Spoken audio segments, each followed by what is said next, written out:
욥기 5장 1절에서 27절까지 말씀을 살펴보도록 하겠습니다. 엘리바스는 욥의 고난에 대한 자신의 변론과 훈계를 계속하여 이어갑니다. 하나님 앞에서 자신의 생애를 저주한 욥을 향해 4장보다 더 직접적인 독설을 퍼붓습니다. 1절과 2절에서 고난 앞에서의 불평은 무익할 뿐 아니라 망하는 길이라고 강조하고 있습니다. 그는 반문의 형식을 빌려 자네에게 대답할 사람이 있다면 지금 불러보게나, 거룩한 일 가운데 누가 자네를 돌보겠나 라고 이야기합니다.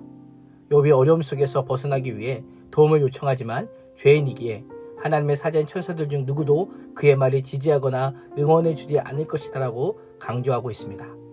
분노가 어리석은 사람을 죽이고 시기가 어리석은 자를 멸망케 한다는 격언을 이용하여 욥의 불평과 탄식은 결국 자신의 미련함과 어리석음을 폭로하는 것이요, 그로 인해 그가 완전히 멸망할 수밖에 없음을 언급합니다.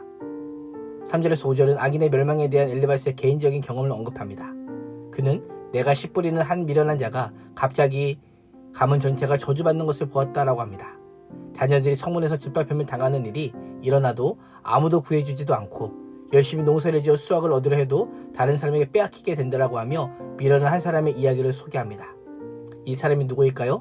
바로 욥입니다. 엘리바스는 인과응보에 원래 입각하여 고난은 죄의 결과다라고 하는 입장을 고수하며 욥의 항변을 어리석음으로 강조하여 욥의 상처를 계속하여 찌르고 있습니다.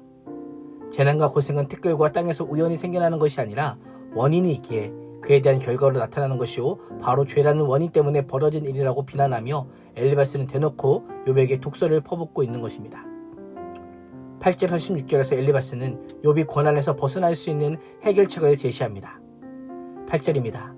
나라면 하나님을 찾겠고 내 일을 하나님께 의탁하리라 라고 말합니다.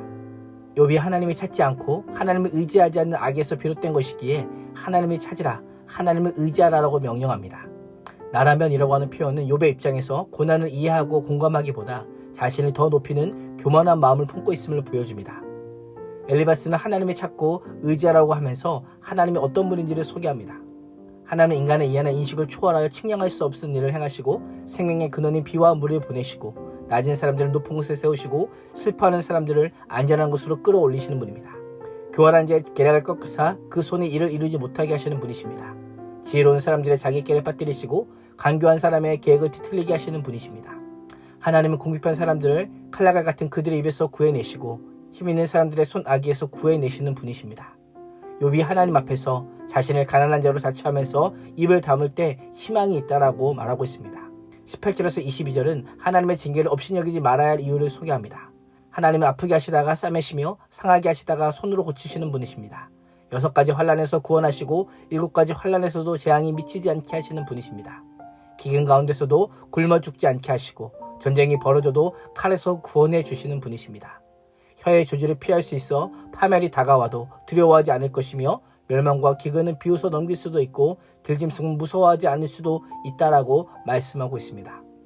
들에 흩어진 돌과 계약을 맺으며 들짐승과도 평화롭게 지내게 될 것이고 내 장막의 편안함을 볼 것이며 가축을 들이살필 때마다 잃은 것이 없을 것이다 라고 말씀하고 있습니다. 자손도 많이 늘어나서 땅의 풀과 같이 많아지게 되는 것을 보게 될 것이요, 때가 되면 곡식단이 타작마당으로 가듯이 장수를 누리다가 수명이 다 차면 무덤으로 들어갈 것이라고 말씀합니다. 엘리바스가 하나님이 어떤 분인지 이렇게 나열하게 된 이유가 무엇일까요? 욥이 하나님의 징계를 거절하지 않고 회개하면 징계 후에 찾아오는 회복과 평안이 어떠한지를 알려주기 위함입니다. 엘리바스는 앞서 언급한 것들을 어떻게 확신할 수 있었을까요? 27절입니다. 볼지어다 우리가 연구한 바와 같으니라고 말합니다. 직역하면 보라 이것을 우리가 그것을 조사하였다라는 것입니다. 자신을 비롯한 여러 사람들이 경험과 연구의 주장의 산물이라는 이야기가 어떻게 들리십니까? 내가 경험을 알게 된 것이니 내 말을 명심하고 그대로 듣고 따라 순종하는 것이 옳게 들리십니까? 엘리바스는 2가지를 잊고 있었습니다. 하나는 하나님의 초월성을 인정하지 않습니다. 하나님을 자신의 경험적이고 지식적인 틀 안에서만 이해하려고 하고 있습니다. 하나님이 어떤 분이십니까? 전지전능, 무소부재하신 하나님입니다.